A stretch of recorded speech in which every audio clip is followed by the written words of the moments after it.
833-804-1140. And again, I chastise you. Call sooner. Don't wait. I know you have something to say. Get on sooner, because here's where I feel bad. People start calling, but they don't call towards the end of the show. And then we can't get you on like, I called. You got to get on in time. Dave's got to talk to you. Got to see what you want to talk about. Get you ready to come on the air. So again, start dialing now, 833-804-1140. Again, more speech is better than less speech. More free speech is better than less free speech. More speech is better than bad speech. So here's what I want to ask this morning. The governor's poll numbers. I'm looking at these and I'm wondering, how did she go from winning by 15 points? 15 points last November. December, January, February. How did she go from just less than, a year ago? Less than 7 months ago? She was the hottest thing. I'm going to steal Donald Trump's line. She was the hottest thing going. She was going to be the next face of the Democratic Party. What happened?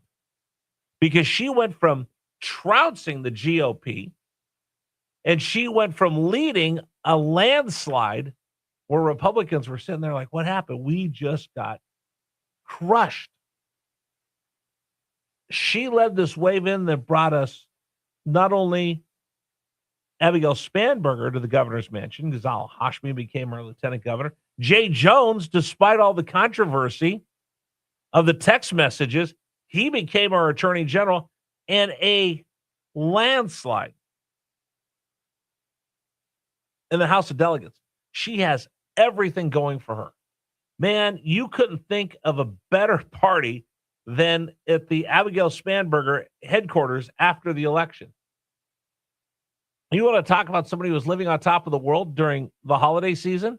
I can't imagine what life was like around the Spanberger household on New Year's Eve. She had every bit of momentum, and they're already whispering in the background. You know, she could be ready for prime time. You know what? I think she might be one that we could look at for 2028. I bet you there's somebody that already bought Spanberger 2028 websites. I should look to see, and if not, I'll buy it and sell it to her if she wants it. That's what people do. They squat on those websites. I wouldn't do that, but somebody else probably already has. She was on Stephen Colbert.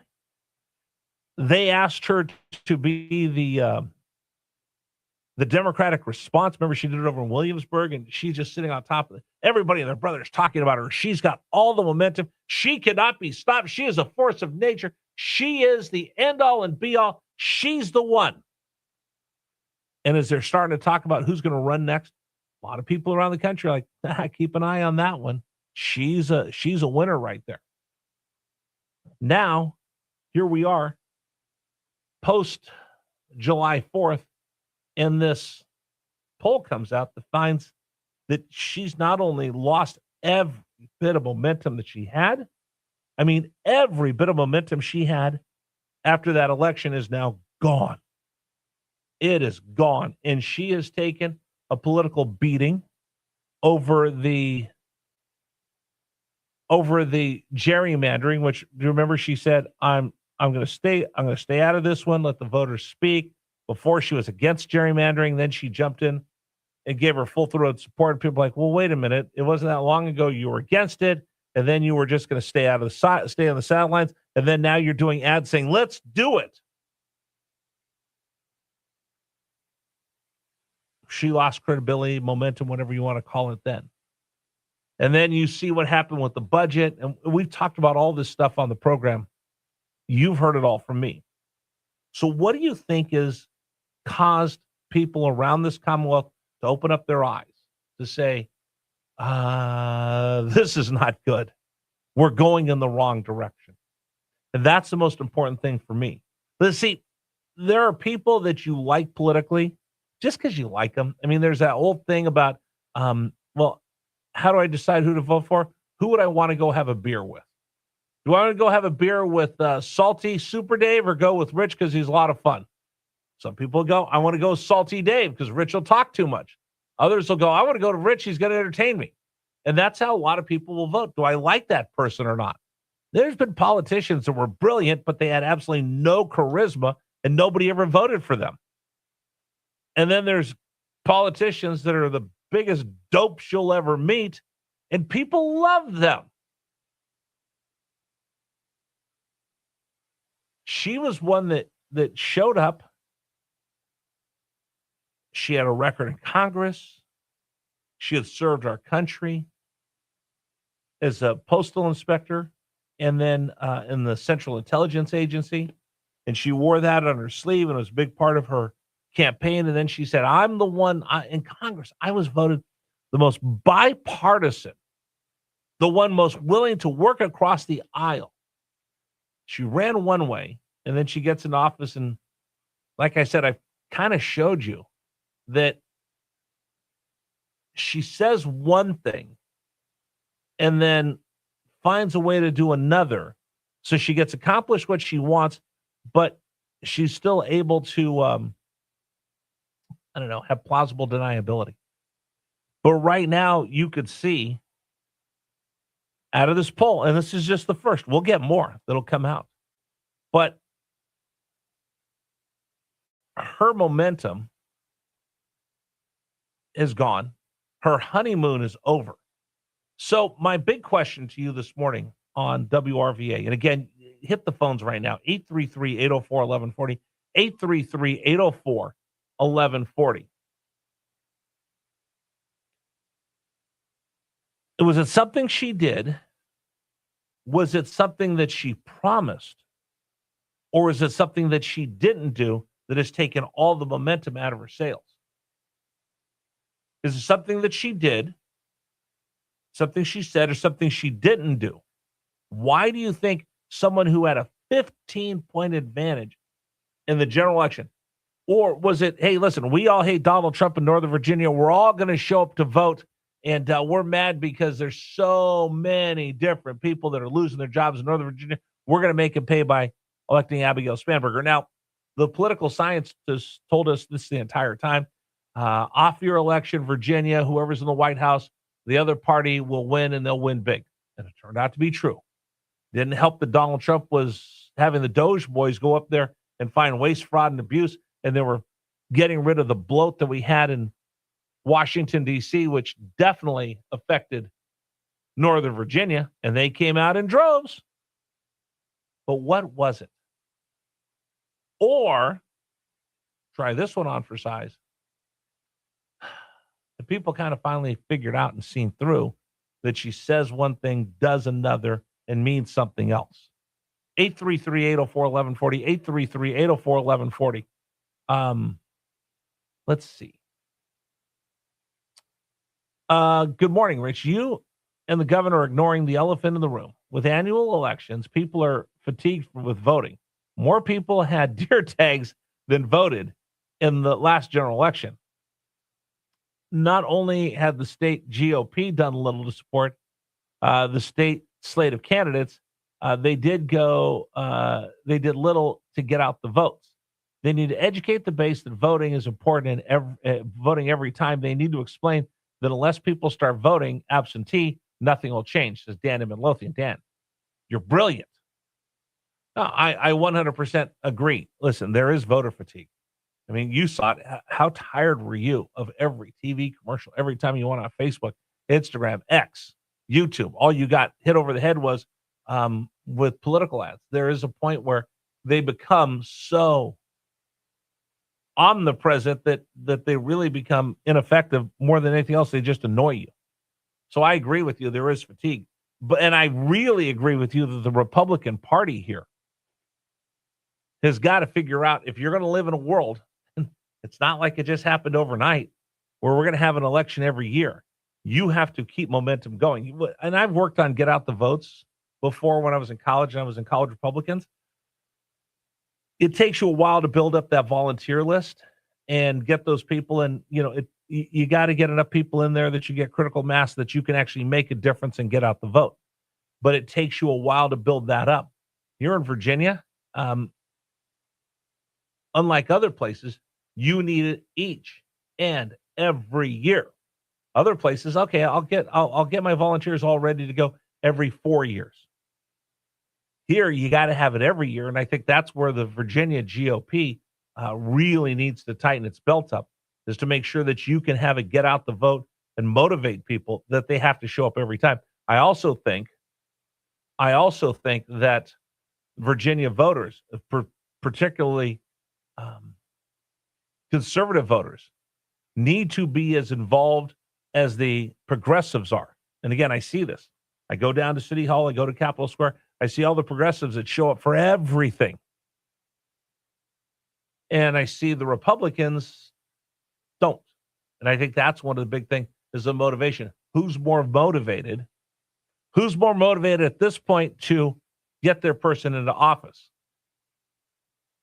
And I know as a Republican that I live my life. I've got a family to raise. I've got a job. I've got a career. I've got bills I got to pay. I've got children I raise. I've got little league teams that I coach, and I've got to run my kids here, run my kids there.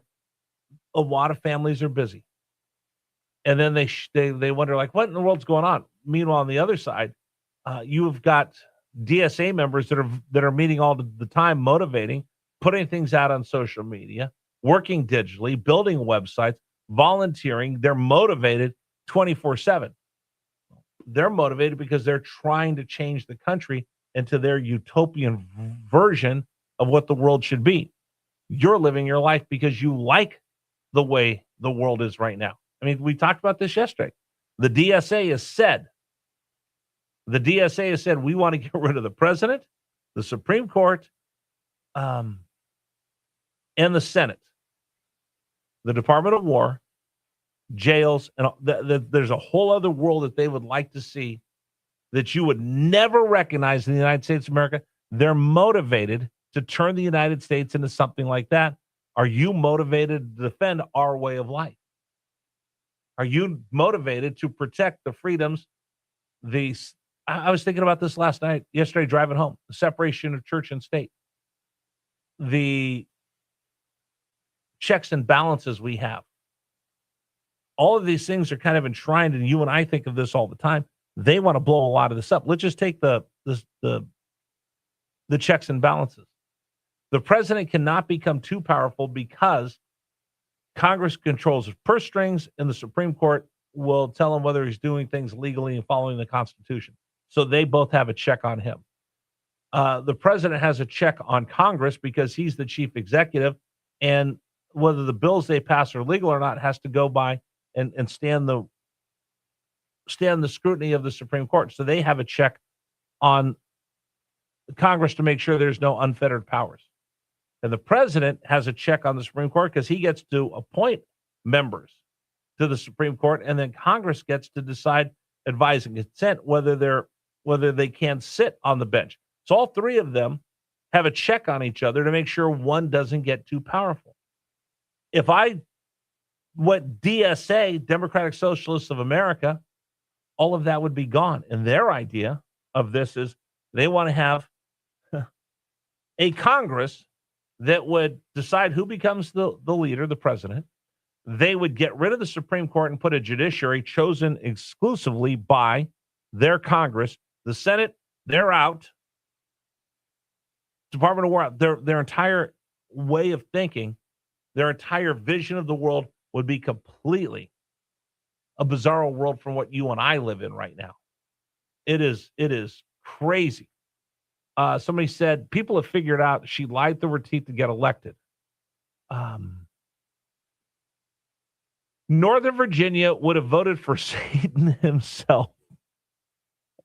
There's some pretty good text messages we're going to get to this morning. All right. I need to, can I take a couple seconds here, Super Dave?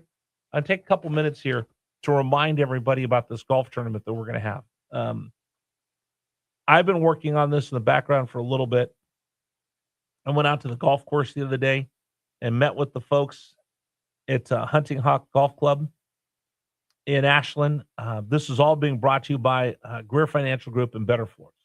So we're teaming up with our sister station 910 The Fan for the inaugural Swing for Heroes golf tournament, and we're going to benefit Tunnel to Towers Foundation. Now, a lot of you know what T to T is. They have raised so much money. They have raised so much money over the years. And I know this personally because a friend of mine lost his son in a training accident as a Marine Corps pilot. They were right there on the spot, paid off their mortgage, took care of the widow. They're pretty amazing people. So when people lose a loved one in the line of duty and that family is absolutely devastated, they walk right in. They make sure that they pick that family up. They're really amazing. For firefighters, police, first responders, and our military, they're right there. In fact, I know this, and if you see the commercial, the wife says, we didn't even call. We just heard from a friend that, Tunnel Tower just said they're going to pay off your mortgage. They build homes for people that have lost a limb and need help. And now they're sending kids to school. They're an amazing organization. We're teaming up with them on September 22nd. So I'm looking for people to play in the golf tournament. Go to WRVA.com. If you want to play in the golf tournament, again, it's brought to you by Better Floors and Greer Financial Group. But I'm also looking, I need 18 hole sponsors. So if you want to, as a business or as an individual, want to put a sign up on a tee box, I'd appreciate that as well. And we'll give you more details. But go to WRVA.com/golf, WRVA.com 30 seconds /golf to find out more information. Sign up. And again, if you can do it, I'd love to have you sponsor one of the tee boxes with sign out there supporting Tunnel to Towers and our Swing for Heroes golf tournament. But I need golfers as well. So sign up, WRVA.com/golf. All right, that's going to do it for the program for today.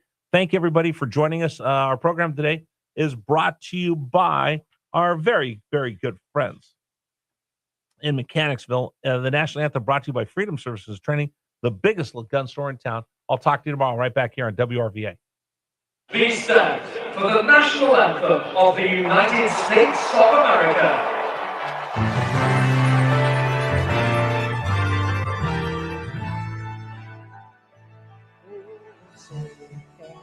You see by the dawn's early light what so proudly we hailed at the twilight's last gleam, whose broad and bright